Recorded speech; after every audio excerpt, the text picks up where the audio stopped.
Now that the Bleach anime has finally returned and it has started to adapt the highly anticipated 1000 Year Blood War arc, there is no better time than now to dive into the group that are the main antagonists of Bleach's final arc. As we have learnt during the 1000 Year Blood War arc anime, the Quincy have returned after 1000 years to exact their revenge upon the Soul Society and the Shinigami. This of course was after they were defeated by them over a millennia ago. Very little was known about the history of the Quincy up until the final arc, as we had learnt snippets about them via the Ishida family, who were supposed to be the only surviving members of their race. Surprisingly, after the Quincy had returned during the 1000 Year Blood War arc, it had left a lot of us shocked, as we had assumed that all of them had been eradicated by the Shinigami over 200 years ago, as described by Rukia way back at the start of the series during the Substitute Shinigami arc. So to clear up the confusion regarding the mysterious return of the Quincy, in this video I will be diving into the complete history of the Quincy as we learn as much about them as we can, so that we are prepared to be reintroduced to them via the Bleach 1000 Year Blood War arc anime.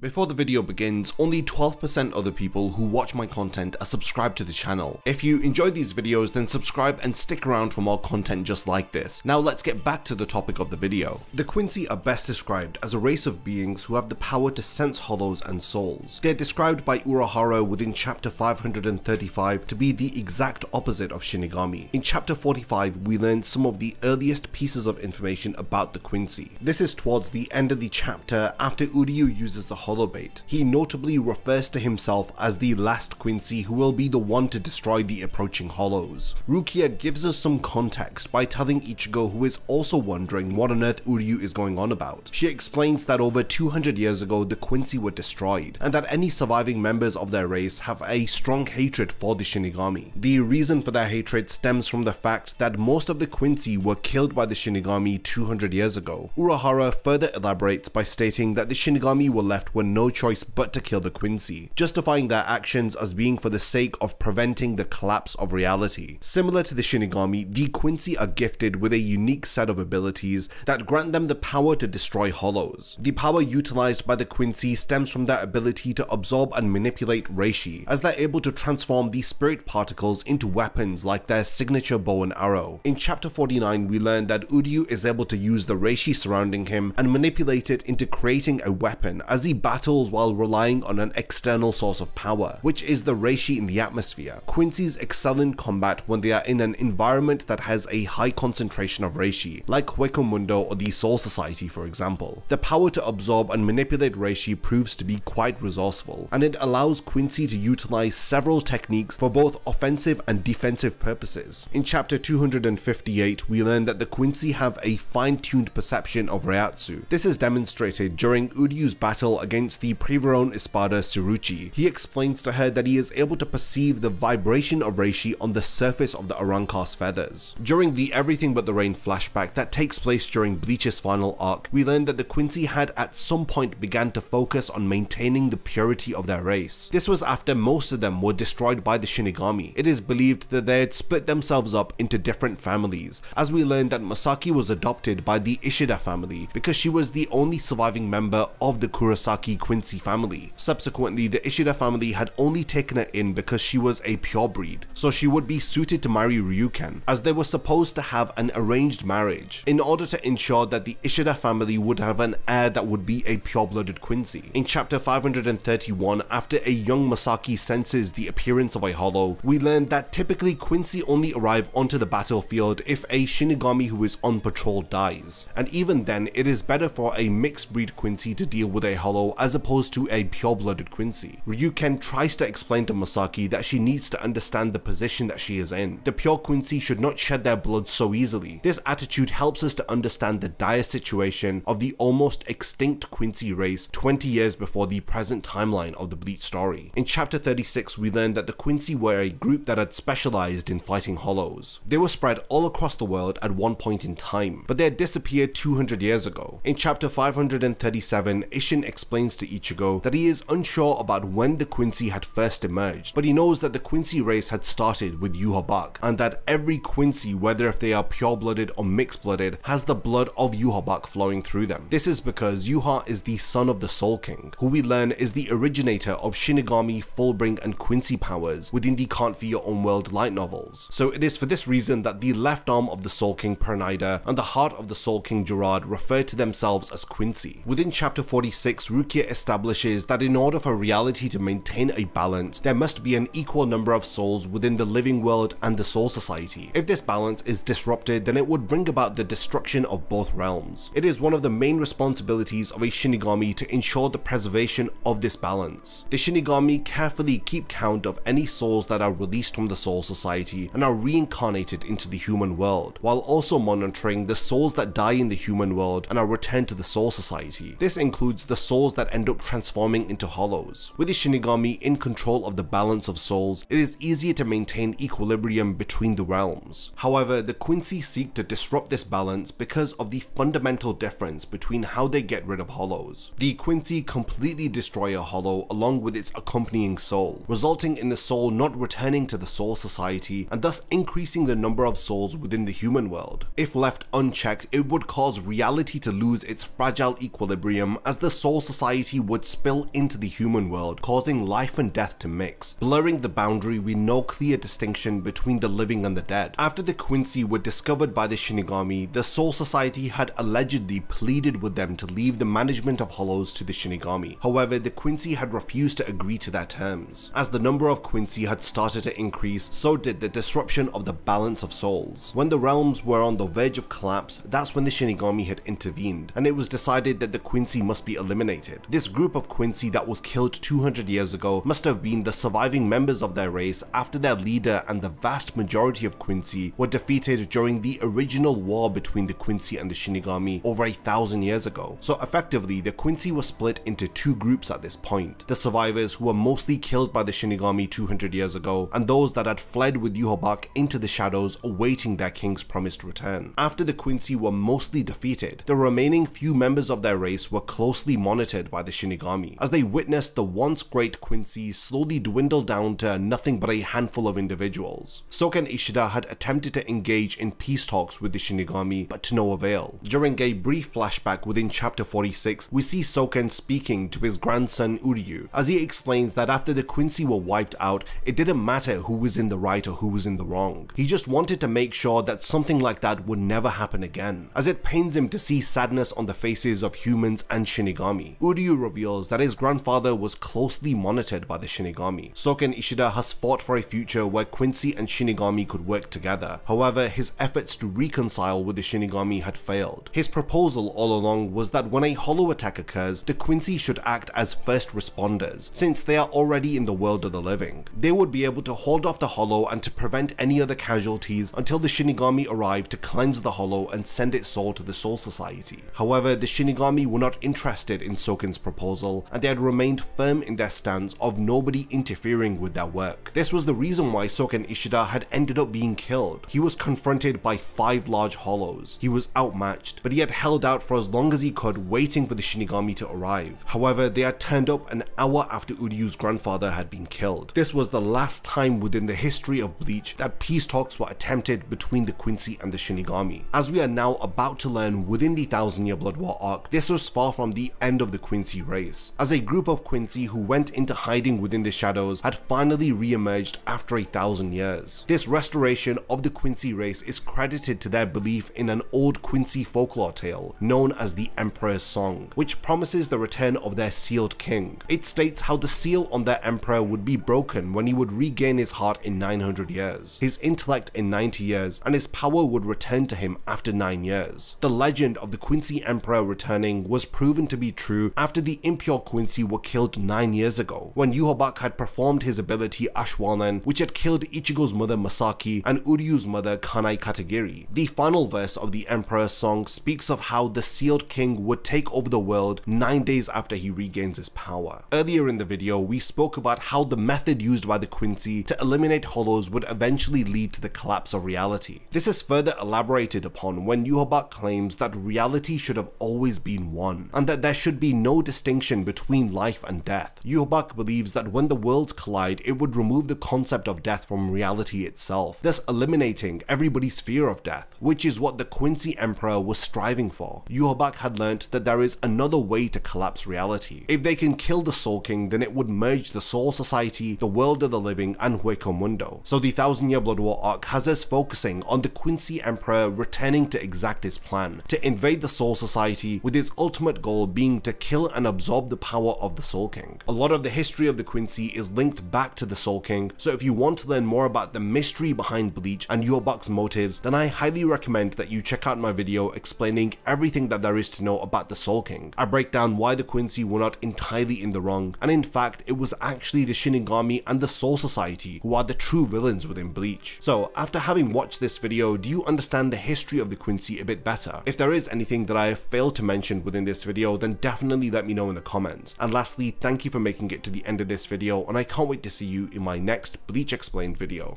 If you enjoy my content, then you can support my channel through Patreon for as little as $1 a month, or even through YouTube by becoming a channel member. You will gain access to exclusive channel perks and a Discord server which I frequently use. So become a member of my Zero Division and be the first to know about my upcoming videos. And once again, thank you for sticking around till the end of the video, and whatever you contribute will mean a lot to me.